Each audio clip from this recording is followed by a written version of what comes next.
welcome to Online Dating Part 5. So my first interaction with him was the message that he sent me on Tinder to get our conversation started. He said, and I quote, "Wow, you're actually beautiful." Actually? Actually? I don't think that actually was really necessary. Red flag number 1.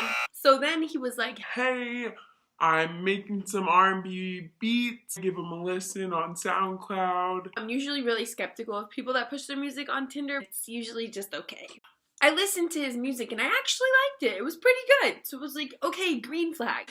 The green flag and the red flag canceled out to make a yellow flag. So I proceeded with caution. So the first time we hung out, he was a little bit self-absorbed. We listened to his own music in the car the whole way there and the whole way home. So that was red flag number 2. So I'm proceeding with heavy caution. Then the following week, he asked me to grab dinner like 5 or 6 times. And finally, I just said sure. When I got in the car, I was like, okay, where should we go? I'm starving. Now he goes, "I'm not really that hungry, so you can pick where we eat." so I was like, perfect, let's go to this place in Southside, except it was a Sunday and that restaurant wasn't open. So then he just decided to pick the restaurant. So we get to the restaurant, a really tiny hole-in-the-wall bar. I wasn't really craving a bunch of like unhealthy food, but regardless, I was hungry. Again, he said, "Hey, I'm not really hungry, but order whatever you want." now, when it comes to eating, no matter how hungry I am, it takes me a long time to look at the menu. But I'm allowed to look at the menu because I'm going to be the one eating the food. So about 5 minutes go by, the waitress comes over, she says, Hey, there's no rush. Here are some of the things I would suggest, but seriously, take your time. Then Tinder Boy starts offering me suggestions. I was like, I don't think I'm really feeling that.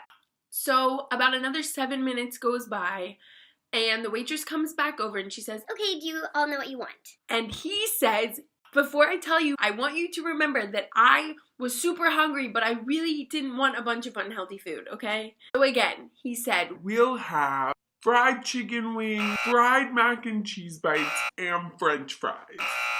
Okay.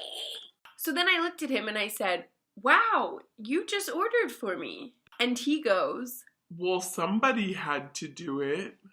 Excuse me, sir. Is this the 1950s? so when the food came out, I didn't think things could get any worse because I was hungry and I was gonna eat, but he began shoveling food into his mouth.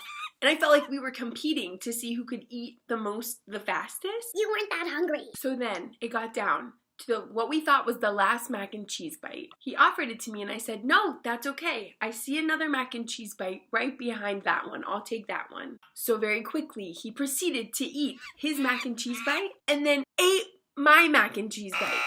I stopped him mid-bite and said, hey, that was supposed to be my mac and cheese bite. With half of it in his mouth, he took the other half out and said, "Do you want this?" now usually I'm all about sharing food, but Are you kidding me? that was the last time we ever saw each other. So fellas, and really anyone, if you're out to eat with someone and they don't ask you to order for them, don't do it. Thank you. Bye.